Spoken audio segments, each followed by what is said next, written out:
Sip or spill, you've gotten into trouble with someone you've talked about on TikTok, and who? A very, very, very famous A+++ list person. If you guessed it in one guess, I'd give it to you. Called me to ask me to please remove the post and apologize to Meghan Markle when I posted the Crimea River, a personal friend of hers. Oprah Winfrey?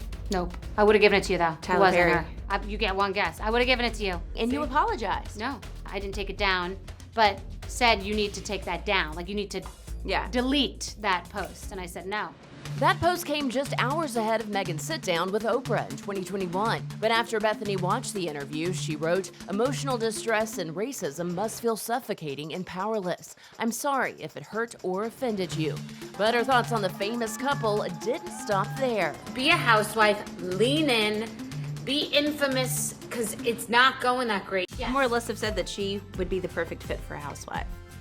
Many of Meghan Markle's decisions would be very good for housewives. Well, because if you're striving for infamy, oh my God, they had such a veil over them. They were so perfect looking. They've made some interesting choices. It's like they're feeding off of each other's bad ideas for how to combat being raised in a family where you were not the most relevant, where you were maybe cast aside or thought of as not, or the spare heir, and an actress that wasn't really that relevant an actress. So she's got a hardworking, amazing career. Great, you're an actress, it's honorable. But they both have probably wanted more out of their individual lives previous to getting together, and they both want to get theirs, and I just think that they're not wise in how they're going about it. Are we going to talk about Meghan and Harry? Sip or spill, who was the last celebrity to slide into your DMs, and what did they say? Prince William slipped into my DMs last week saying he loved what I said about Harry and Meghan, but I didn't respond. Honey, that is how we get the tea stirring over here. Let's cheers to that. Okay, that didn't actually happen, we think, but no one is safe from Bethenny's TikTok rants. She recently had some strong words for fellow ex-housewife Kim Zolciak and her estranged husband, Corey Bierman. Hate all show and no go. I hate fronting and stunting. Pay your bills. For people to be draped in luxury and diamonds and bragging about all that they're spending when they don't got it like that and they're not paying their bills is enraging and insulting to other people. So that's why I'm talking about it, because Americans need better role models for who they're watching on television than people who are lying, cheating, and stealing and bragging. Bethenny knows a thing or two about finances. Her book, Business is Personal, is now available in paperback. She's also got her podcast, Just Be, as well as her YouTube channel. There's just a freedom and the place and the space to opine, to just rant, to have interesting conversation. It's the same thing I'm doing with my YouTube Bethenny series, because it's direct to consumer. I have something I want to talk about. I think it's important. Okay, let's do it. It's up 2 days later. Right. It's really freeing. And don't forget, she sold part of her Skinny Girl Cocktails empire in 2011 for a reported $100 million. Now Bethenny's all about her wine, Forever Young Rosé. I think I did a pretty good job the first time entering the spirits industry. And it's not an easy business, so I understand the spirits business. It's a very difficult one to break into, particularly as a woman, and I've done that.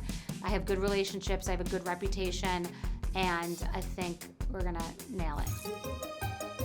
Okay, sip or spill. Ooh, that's delicious. It's good, right? It's crisp, it's refreshing. Yeah, it's good. Good stuff, Mama. Thank you. Any chance that we could see you in action on the Ultimate Girls Trip? What would it take to get you there? There's a number, I suppose, but Bravo could not afford the number it would take for me to go on an Ultimate Girls Trip. Yeah. What will it take for you to go back to television? Will there ever be a day where we might see you back on TV? I don't know what my relationship to television is. We should not be holding our breath that we'll be seeing you on anytime soon. You should not be holding your breath. All right, fair enough. What was one business decision that maybe you could redo or just never would have gotten into from the get-go? I didn't enjoy doing a talk show just because I don't want to get dressed up every day and be handled and have so many people around. It's just not my personality. Just because it is something other people would want or it's hard to get doesn't mean you should do it. One thing Bethenny said yes to was her fiance, movie producer Paul Burnett. The couple has been engaged for 2 years. Who's more likely to be a bride or groomzilla, you or Paul? Oh, me. Me. Really? Yeah. When is the wedding? We have not planned a wedding. What's the holdup? I don't know that I want a wedding. I was married and I had a really traumatic experience. So it's probably associated to that. Just that whole chapter of my life was by far the hardest I've ever experienced. One positive that did come from her failed marriage to Jason Hoppy, her 13-year-old daughter, Bryn. What's something you've done recently that embarrassed Bryn, your now teenager?